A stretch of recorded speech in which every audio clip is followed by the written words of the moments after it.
গত সপ্তাহে আপনারা দেখেছিলেন কেন্দ্রীয় স্বরাষ্ট্রমন্ত্রী তিনি এ রাজ্যে এসে এখানে সাংবাদিক বৈঠক করে তৃণমূলের বিরুদ্ধে চার্জশিট পেশ করেছিলেন। আর সেই বিষয়কে এবার নারায়ণগড়ের সভা থেকে নিশানা করলেন তৃণমূল নেত্রী মমতা বন্দ্যোপাধ্যায়। তিনি বললেন সবাইকে লাইনে দাঁড় করাবে আর নিজেরা লুটে খাবে, আর বলছে তৃণমূলের বিরুদ্ধে চার্জশিট। আমি বলি প্রথম চার্জশিট মোদী আর অমিত শাহর বিরুদ্ধে হওয়া উচিত। কি বললেন তৃণমূল নেত্রী, শুনুন। বিজেপি সরকার এত বজ্জাত আমি জীবনে দেখিনি, এত অত্যাচার আমি জীবনে দেখিনি, এত স্বৈরাচার আমি জীবনে দেখিনি, এত অনাচার আমি জীবনে দেখিনি। সবাইকে লাইনে দাঁড় করাবে আর নিজেরা সব লুটে পুটে খাবে। আর বলছে কি তৃণমূলের বিরুদ্ধে চার্জশিট।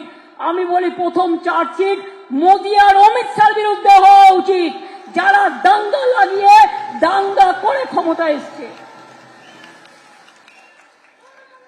হিন্দু মুসলমানে ভাগাভাগি, আইপিএস এ ভাগাভাগি, আইএস এ ভাগাভাগি, ওয়েস্ট বেঙ্গল পুলিশ সার্ভিসে ভাগাভাগি, ওয়েস্ট বেঙ্গল সিভিল সার্ভিসে ভাগাভাগি, প্রশাসনেও ভাগাভাগি। কোনো দিন ছিল না। আরে এরা তো আমাদের কাজ করে, এরা আমাদের অ্যাসেট। আজকে বিজেপির অ্যাসেট হচ্ছে সবাইকে ভাগাভাগি করে ভুলিয়ে রেখে দাও। তারা যাতে নিজেদের মধ্যে ঝগড়া করে, যুদ্ধ করে, আর এই সুযোগে বিজেপি যেন দেশটাকে লুটতে পারে। আর ওদের মেন টার্গেট হচ্ছে বাংলাকে বাদ দাও, বাংলা রাজ্য তুলে দাও। আমরা বলি বাংলাকে বাদ দেয়া যাবে না, বাংলাকে রাখতে হবে।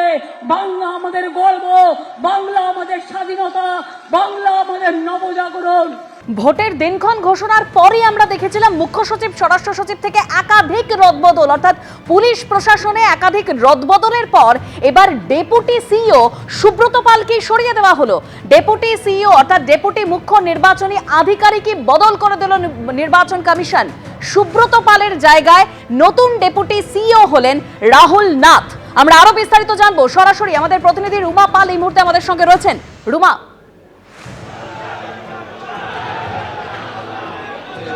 দেখো, জানিয়ে রাখি যেদিন থেকে কিন্তু ভোটের নির্ঘণ্ট প্রকাশ পেয়েছে সেখান থেকে কিন্তু দেখতে পাচ্ছি যে মুখ্য সচিব থেকে ডিজি এবং রাতারাতি বদল হয়েছে, এবং তারপর একাধিক পুলিশের অফিসার থেকে শুরু করে আধিকারিক শুরু করে, এবং দেখা যাচ্ছে যে ডিএম, এসপি, তারপরে বিডিও, এসডিও, এবং তারপরে দেখা গেল যে জানিয়ে রাখি returning officer, assistant returning officer থেকে শুরু করে এবার একেবারে মুখ্য নির্বাচনী আধিকারিকের দপ্তরের মধ্যে বদল হলো, এবং সেক্ষেত্রে ডেপুটি সিইও সুব্রত পালকে বদল করে দিল নির্বাচন কমিশন, এবং তার জায়গায় আসছেন রাহুল নাথ। এই সুব্রত পাল তিনি 2018 থেকেই কিন্তু এই সিও দপ্তরে রয়েছেন। সিও দপ্তর যেটা পুরনো অফিস ছিল, এবং সেখান থেকে কিন্তু 2018 সাল থেকে তিনি রয়েছেন। এবং যখন মুখ্য নির্বাচন কমিশনার জ্ঞানেশ কুমার এসেছিলেন সেই সময় দেখা গিয়েছিল তিনি যাবতীয় সমস্ত দায়িত্ব সামলাচ্ছেন। সেই সুব্রত পালকে কিন্তু সরিয়ে দেওয়া হলো নির্বাচন কমিশনের তরফ থেকে, এবং তার জায়গায় আনা হলো রাহুল নাথ। রাহুল নাথও কিন্তু এর আগে সিও দপ্তরে ছিলেন, তাকে সরিয়ে দেওয়া হয়েছিল আগের নির্বাচনে, এবং আবার এই নির্বাচনে কিন্তু তাকে আবার নিয়ে আসা হচ্ছে এই সিও দপ্তরে, এবং সুব্রত পালকে কিন্তু সরানো হচ্ছে হেলথ ডিপার্টমেন্টে। একদম রুমা, তুমি আমাদের সঙ্গে থাকো। অর্থাৎ সুব্রত পাল, যার ছবি আপনারা দেখতে পাচ্ছেন, তিনি 2018 থেকেই মুখ্য নির্বাচনী আধিকারিক হিসেবে কাজ করছিলেন, ডেপুটি মুখ্য নির্বাচনী আধিকারিক হিসেবে কাজ করছিলেন। আর এবার ডেপুটি মুখ্য নির্বাচনী আধিকারিক সুব্রত পালকে সরিয়ে তার জায়গায় নিয়ে আসা হয়েছে রাহুল নাথকে। 2018 থেকেই সিইও দপ্তরে কর্মরত সুব্রত পাল, তাকে এবার সরিয়ে দিল নির্বাচন কমিশন, এবং তার জায়গায় এবার নিয়ে আসা হলো রাহুল নাথকে। আর এই সুব্রত পাল, যিনি এতদিন ধরে ডেপুটি মুখ্য নির্বাচনী আধিকারিকের জায়গায় কাজ করছিলেন, তাকে আপাতত স্বাস্থ্য দপ্তরে পাঠানো হয়েছে। এবিপি আনন্দ, এগিয়ে থাকে, এগিয়ে রাখে।